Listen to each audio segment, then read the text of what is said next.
You probably navigate your day assuming you're in complete control. You weigh the facts, you apply logic, and you make the rational choice. But then you go to a party, spill a little sauce on your shirt, and suddenly you're convinced everyone is staring right at you. That panic is completely manufactured. In reality, people are rarely paying attention to your actions. They're too busy worrying about their own.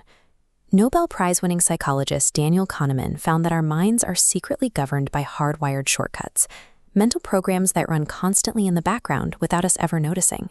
To actually become a rational thinker, we have to look at exactly how a thought gets corrupted, tracking it from the moment raw data enters our mind, all the way to the final action we take.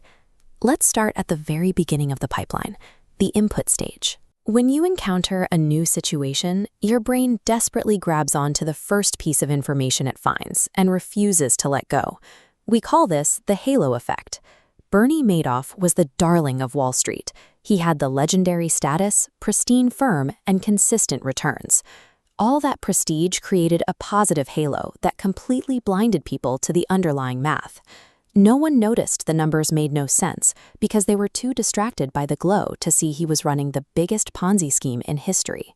Once that first impression is set, we struggle to judge absolute value. We rely on the anchoring effect, evaluating everything only in relation to a starting number. In an experiment on experienced German judges, researchers read a description of a shoplifter, but before sentencing, each judge was asked to roll a pair of dice that were secretly loaded to land on either a 3 or a 9. This chart shows the alarming result. The judges who rolled a 9 handed down an average sentence of 8 months. The judges who rolled a 3 gave an average of just 5 months. Before we even consciously process a situation, the raw data we rely on is already skewed by arbitrary numbers and blinding first impressions. Once that corrupted data is inside, we move to the processing stage. Here, the brain acts as a flawed pattern recognition machine, desperately trying to connect the dots. You buy a new brand of car, and suddenly you see it everywhere on the road. That's the Baader-Meinhof phenomenon. We subconsciously seek out what we're already looking for, building echo chambers that reinforce our existing beliefs, while actively filtering out anything that contradicts them. We even project false patterns onto random chance. Through the gambler's fallacy, we convince ourselves that the universe has some kind of natural balancing force. If a coin flips heads 3 times in a row, most people will bet on tails for the 4th toss. They assume the streak must break, but the coin has no memory. The probability of the next toss remains exactly 50-50. This mathematical error influences high-stakes choices. When asylum judges review files, their internal desire for balance overrides objective facts. This data illustrates the impact. Judges were 19% less likely to approve an asylum seeker if they had approved the previous 2 applicants. Finally, we reach the output stage. This is where we take all that flawed processing and attempt to make a concrete decision. You might think having more options leads to better decisions, but an experiment at a supermarket setting up different jam displays proves exactly the opposite. This visual breakdown compares the 2 setups. A 24 jam display attracted 60% of shoppers, but only 3% made a purchase. When reduced to 6 jams, it attracted fewer people, but sales jumped to 30%. Massive variety caused inner paralysis.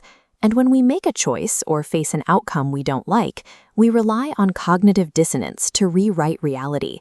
Just like Aesop's fable of the fox who couldn't reach the high-hanging grapes and convinced himself they were sour anyway, we change our beliefs to match our failures. Our final actions are rarely rational selections. They are mostly driven by decision fatigue or a subconscious reflex to protect our egos. These cognitive traps are hardwired into our biology. You can't delete them from your brain, but you can learn to override them. If the Zeigarnik effect is keeping you awake at night with anxiety over incomplete tasks, you can stop it by simply writing down a plan. Getting the task out of your working memory and onto paper kills the effect.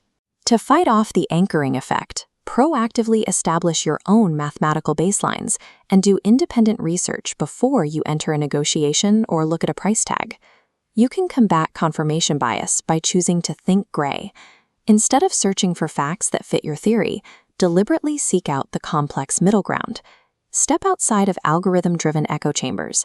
Gather independent, unfiltered judgments from a variety of sources before the loudest voice in the room sets the narrative.